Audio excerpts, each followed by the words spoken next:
저희가 이제 겨울을 대비해서 차량의 점검을 해야 할 필수 항목들을 좀 집에서도 자가 점검을 어떻게 할 수 있는지에 대해서 한번 설명을 드리려고 합니다. 오늘 출근할 때 보니까 날씨가 더 많이 추워졌더라고요. 날씨가 더 추워지고 겨울이 오기 전에 어디부터 어떤 것들을 점검을 해야지 이제 겨울 동안 큰 문제 없이 차량을 운행할 수 있을지에 대해서 한번 설명을 드리고자 합니다. 오늘도 역시 저희 정비부장님을 모시고 지금부터 시작해 보도록 하겠습니다. 안녕하십니까. 저희가 이번에는 이제 겨울철 점검 항목들에 대해서 좀 설명을 부탁드릴 건데 어떤 것들이 있는지 한번 설명 좀 부탁드리겠습니다. 간단하게. 차량의 부동액, 그리고 차량 배터리, 차량에 이제 들어가는 열선, 와이프 브러쉬를 오늘 설명을 드리겠습니다. 첫 번째로 해주실 거는 어떤 건가요? 가장 중요한 차량 부동액. 차량 구동액 같은 경우에는 저희같이 업장이나 카센터에서는 비중계를 사용해서 이 구동액의 어느 점이나 이런 걸 확인해서 점검을 하잖아요. 근데 일반 사람들은 비중계를 갖고 있는 사람들은 거의 없으니까 어떤 거를 확인하면 좋을까요? 제일 중요한 거는 양이겠죠. 보조 탱커를 이용해서 양을 보는 방법을 알려드리겠습니다. 이쪽에 이제 엔진룸을 이제 이렇게 본네트를 열어보시면 차종마다 조금씩은 다 틀려요. 이 차 같은 경우에는 부동액이 보조 탱크가 없이 이즈보통으로 해가지고 얘 자체가 이제 라제다 통이라고 보시면 돼요. 눈으로 다 잘 보여요. 부동액 양이 얼마큼 있는지. 기본적인 게 이제 여기 보시면 여기 맥스나 미니멈이나 이렇게 가운데 정도만 있으면 이제 정상이라고 보시면 되는데, 이런 차가 아니고 여기에 보조 탱크가 달리는 차들, 그런 차들은 투명하게 보이기 때문에 이제 일반 국민들이 확인하실 수가 있습니다. 만약에 부동액이 미니멈으로 가 있을 때는 이제 보충을 해야 되잖아요. 어떤 식으로 보충을 해야 되는지 한번 설명을 부탁드립니다. 뜨거울 때는 절대 열시면 안 돼요. 알고 계시는 분도 계시겠지만은 모르신 분들을 위해서 제가 간단하게 설명을 드릴게요. 여기 보시면 이제 이 표시가 이렇게 되어 있습니다. 캡 위에 절대 뭐 손을 대지 마시오 라고 이렇게 X자가 써 있는데, 이 자체에서는 냉각대, 그러니까 아침에 이제 시동 걸기 전에 이렇게 가지고 양을 확인하시고 장거리 가시기 전에 확인하셔가지고 없다 그러시면 그 코크를 여시는데, 이런 같은 경우에는 이렇게 가볍게 이렇게 돌려서 이렇게 여시면 되는데, 이런 타입이 아닌 것들은 될 수 있으면 이제 보조 탱커를 보셔가지고 보조 탱커에 물이 조금이라도 있다 그러시면 항상 라제다에는 물이 가득 차 있다고 보시면 되세요. 라제다에서 물이 없으면 보조 탱커로 해가지고 조금씩 빨아먹기 때문에 조금이라도 있다 그러면 보조 탱크에만 보충을 하시고 이제 운행을 하시면 되십니다. 백화점이라든지 뭐 이마트 이런 마트에서도 부동액을 파는 걸로 알고 있는데 그 부동액만 따로 그 원액을 넣으면 안 된다고 저는 알고 있거든요. 이 부동액을 넣을 때는 어떻게 넣어야 되는지 그거 좀 설명 부탁드리겠습니다.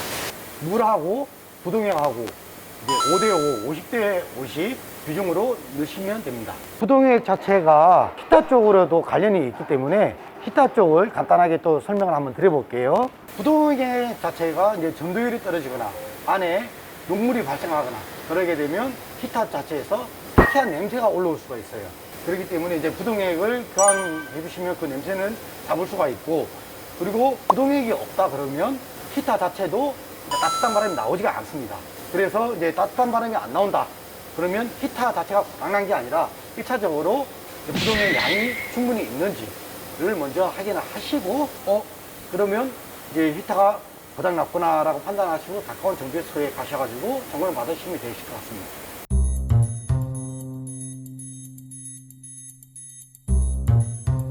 그 다음 점검해야 될 거는 어떤 건가요? 차량의 배터리라고 말씀을 드릴 수 있는데, 일단 배터리 같은 경우에는 이제 일반 고객님들이 테스트기나 볼트 게이지로 재어가지고 볼트 몇 볼트 나오는지 이렇게 확인하시기에 힘드시잖아요. 그렇죠. 그래서 일반 고객님들이 확인하실 수 있게 간단한 방법으로 설명 한번 드려보겠습니다. 제일 쉽게 고객님들이 하실 수 있는 방법은 시동을 딱 걸어가지고 10초로 유지를 하세요. 10초로 유지를 하시고 시동을 끄고 반복해서 오해를 하셨는데, 이제 시동 걸리는 속도가 처음하고 끝하고 거의 비슷하다 그러면 배터리 용량은 다 충분한 게 있다고 보시면 됩니다. 일반 고객님들이 이제 배터리를 교환하시고 만약에 교환을 한 번도 안 하셨다, 신차로 구매하시고 한 번도 안 하셨다 그러면 주기는 한 4, 5년 정도면 많이 타시는 거예요.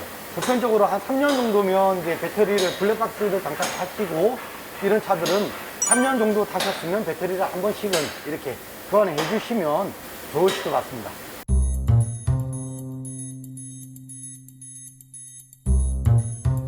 그 다음은 또 어떤 게 있나요?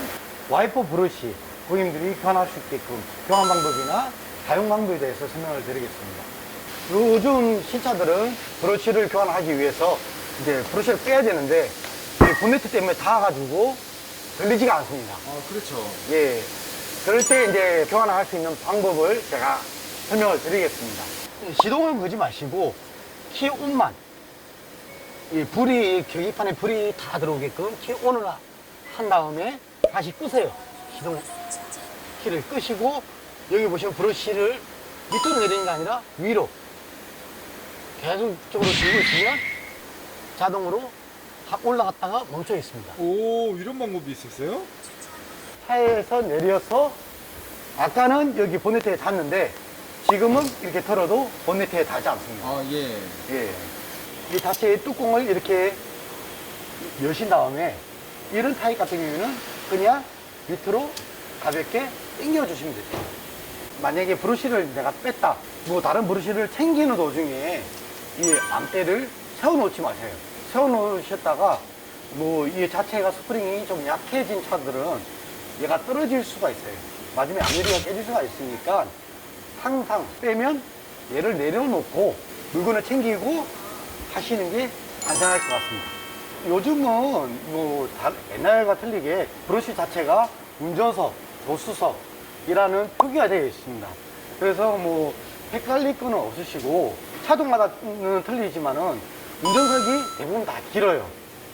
그런데 운전석하고 조수석하고 똑같은 차들이 있습니다. 그 같은 경우에는 인치를 확인하셔가지고 장착을 하시면 되실 것 같습니다.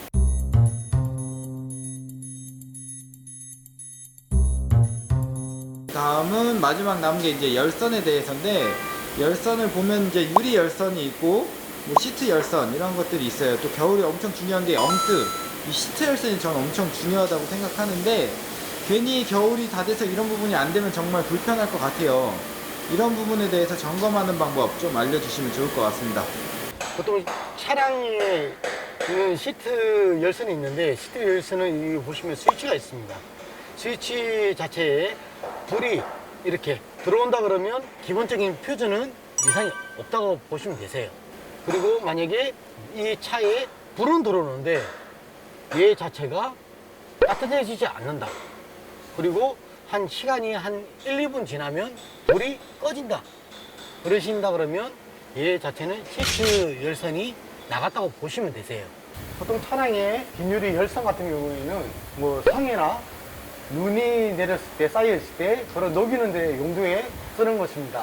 열선을 켰는데 눈이 녹지가 않는다, 성에가 안 없어진다 그러면 열선이 나갈 수 있는 확률도 있겠지만은 일단은 휴즈가 있는 차종, 휴즈를 점검해가지고 이상이 있다, 나갔다 그러면 휴즈를 교환해가지고 발동 여부를 확인하면 되고, 만약에 휴즈가 없는 차들 같은 경우에는 열선을 이제 교체를 하셔야 되는데, 보통 열선을 교환을 하신다 그러면 뒷유리 자체를 교환하셔야 됩니다.